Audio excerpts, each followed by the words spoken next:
They that trust in the Lord shall be as Mount Zion, which cannot be removed, but abideth forever. As the mountains are round around Jerusalem, so the Lord is round about his people, from henceforth even forever. For the rod of the wicked shall not rest upon the lot of the righteous, lest the righteous put forth their hands unto iniquity. Do good, O Lord, unto those that be good, and to them that are upright in their hearts. As for such as turn aside unto their crooked ways, the Lord shall lead them forth with the workers of iniquity, but peace shall be upon Israel. Look at this picture of Jonathan and David. So true friendship and self-respect. Beautiful picture. Oh, God. Do you guys want to do the ESV on Samuel 18? Yes, please. Samuel.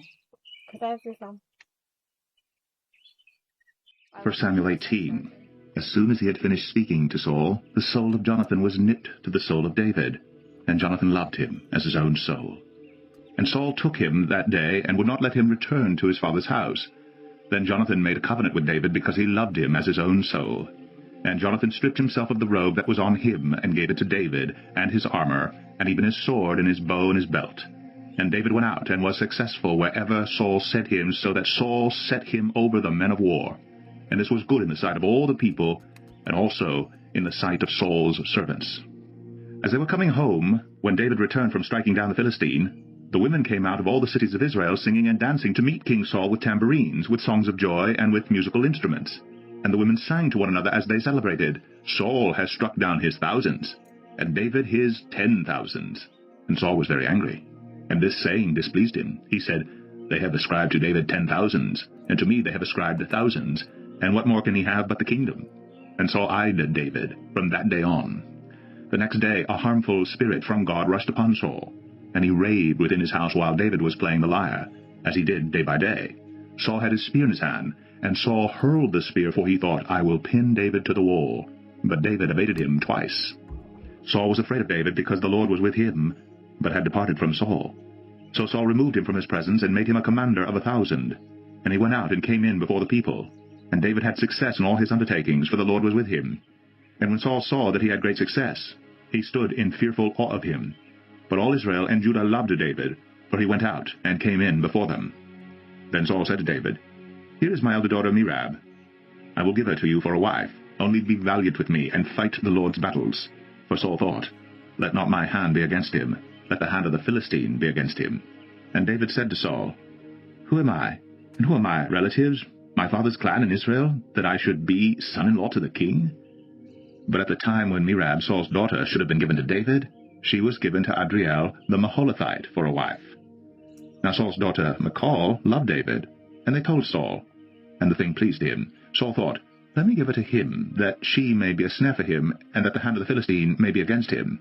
Therefore Saul said to David a second time, You shall now be my son-in-law.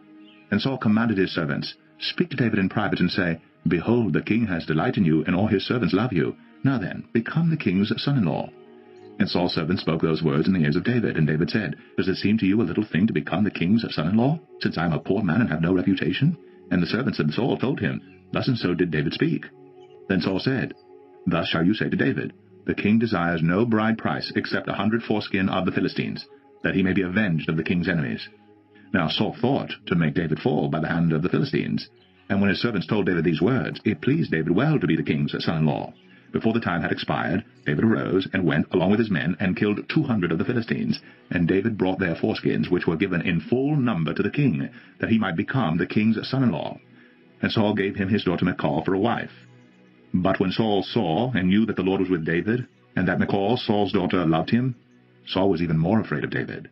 So Saul was David's enemy continually. Then the princes of the Philistines came out to battle, and as often as they came out, David had more success than all the servants of Saul, so that his name was highly esteemed. It's unfortunate payment. Seriously, when stuff like that comes up, where they paid with foreskins, to me it just reminds me of the tip of the male part. It's what Jews have taken off of them when they were circumcised.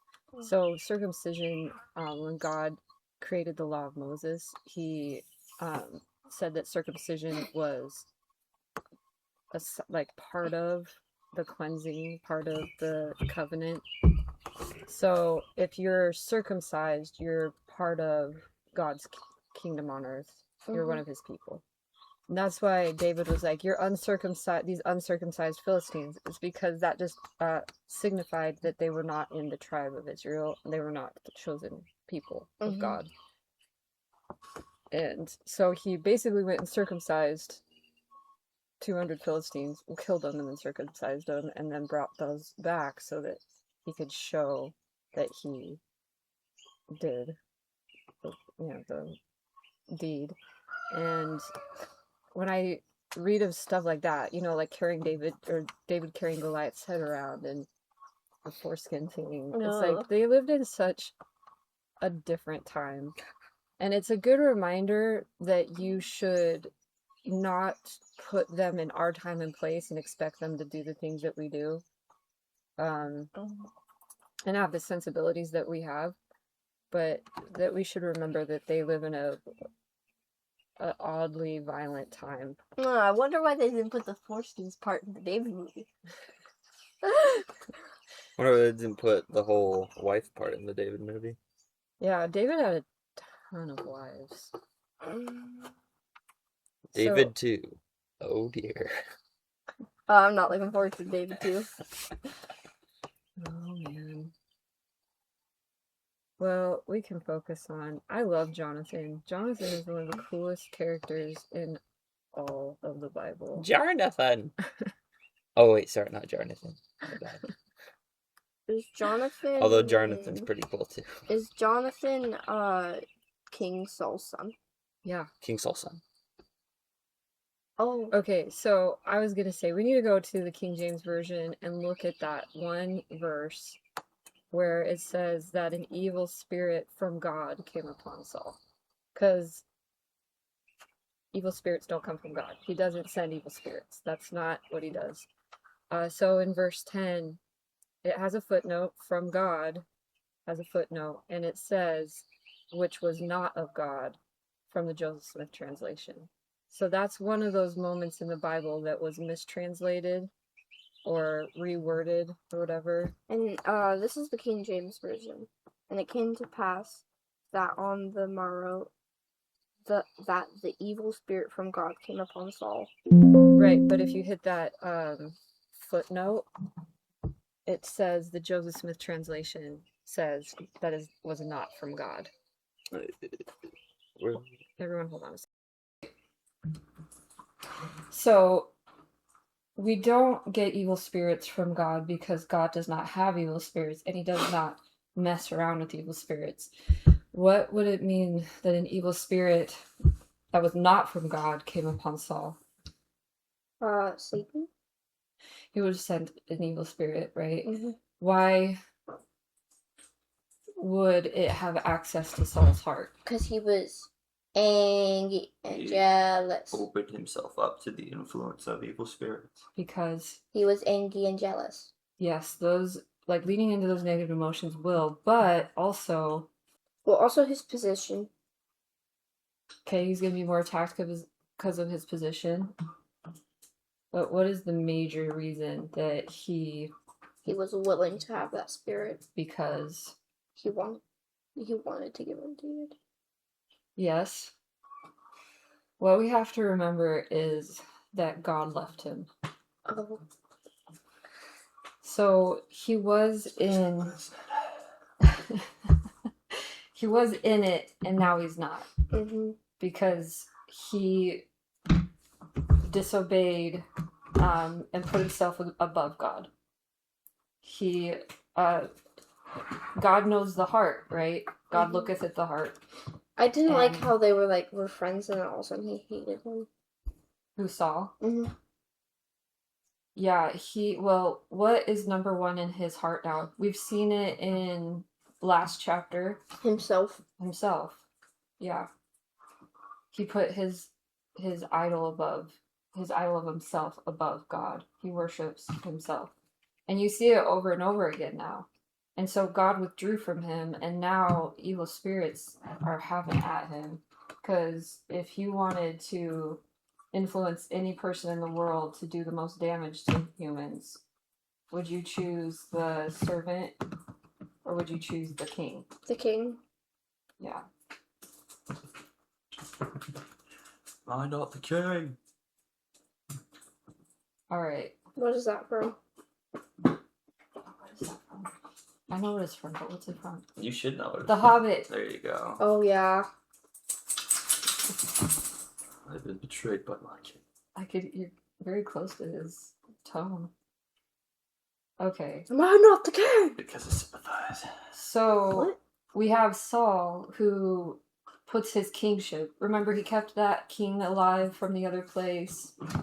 He decided he should do that sacrifice because he's the king. He can do it. Over and over again, we see how him being king is really important to him. But I'm the king. And that status is really, really important to him. Now, part of that could be that remember one of his first things that he said was, I'm from the lowest clan of the lowest tribe.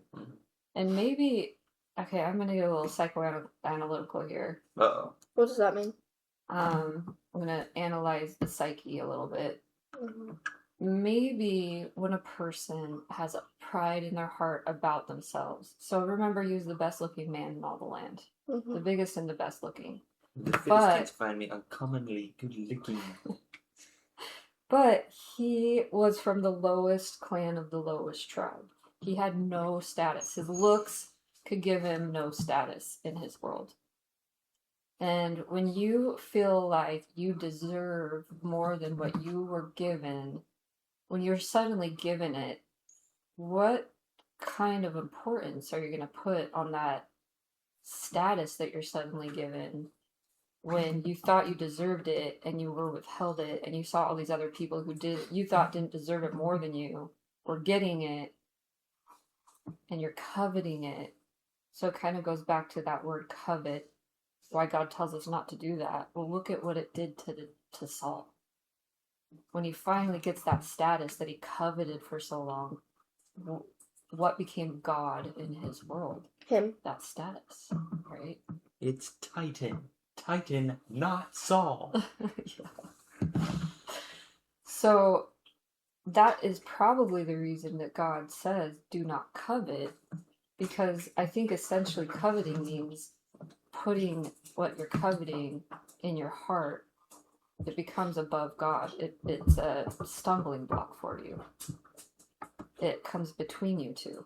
There's a barrier between you and God when you covet something. Well, we read about Jonathan. Was Jonathan having that same issue? Jonathan? With coveting? With coveting his status? I don't think so. Jonathan is the first in line to the throne, I mean. Like, he is the heir to the throne. Mm-hmm. And he loves David as his own soul. Jonathan's like, we're bros now and forever. Doesn't Jonathan die? Or is that just in the David movie? He does. Of course he dies. But we No. don't read about it here, but before he dies, he finds out that David's going to be the next king. And does he go, no, my status, No. let's kill him? No. So is there a difference between Jonathan and Saul? Yes. So how did Saul react to David's success in the battle? Yeah, Let's put that into some words. you felt threatened, and that, his entire self was in jeopardy. He felt threatened, yeah. How did Jonathan react to David's success? Woohoo! Yeah! Very Mario. He's so cool. He was excited for him. That's my He bro! He was celebrating with all the people. Right? Mm-hmm. It would appear Well, we don't know Jonathan's feelings towards his dad. It doesn't really talk about that. Saul made Jonathan throw out all his David merch. But just because you're celebrating somebody doesn't mean that they're higher in your esteem than your father, right? Mm-hmm. I don't know if Saul cared about Jonathan's esteem, but I think that seeing Jonathan esteem David so much could have contributed to it as well. Like, I'm supposed to be the one that you care about most. You can't celebrate somebody else. You're supposed to celebrate me. Well, technically, David and what's his name? Saul. No. Jonathan. Yeah. Technically, they do become brothers. Yeah, because he marries his sister, right? Mm-hmm. That's cool. So, what do you find in Jonathan's attitudes and actions that reminds you of Jesus? He's a good person. The letter J. Let's see here. Well, let's meditate on the character of Jesus Christ, I think is the point. Oh, okay. Oh, that's good. So, is Jesus... I know in the Bible sometimes it says God was jealous, and God is a jealous God. And that also starts with a J. You can't have any other gods before me because I'm a jealous God. It does say that. But when we're talking about Jesus Christ and his character, how is Jonathan like Jesus?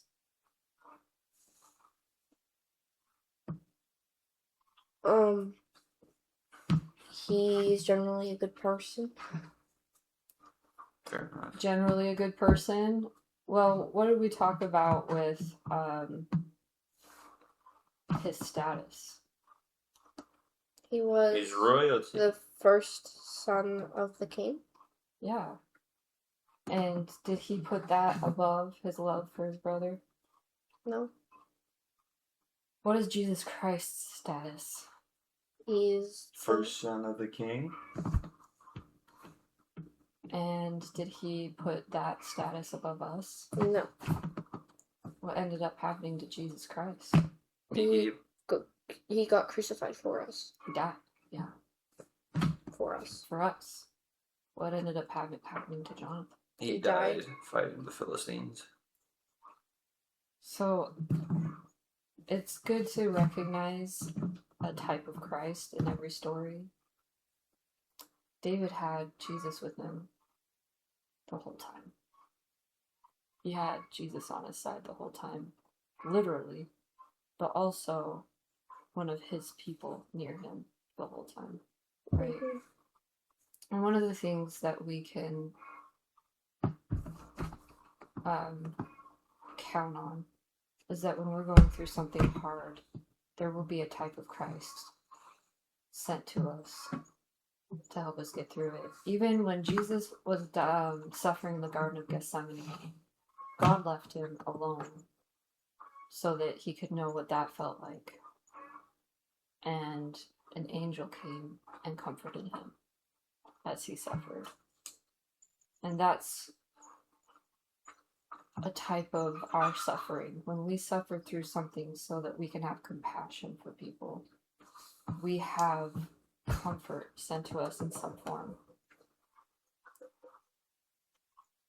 So, when you are struggling with something, look for Jonathan. Look for a Jonathan in your life. And feel grateful for it there.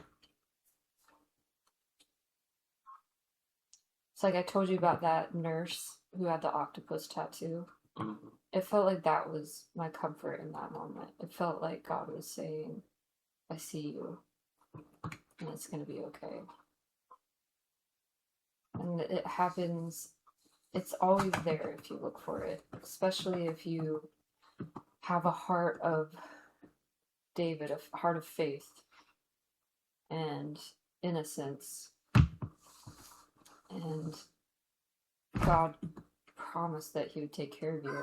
Because, like Jonathan loved David as his own soul, Jesus loves us as his own soul. And he's going to take care of us.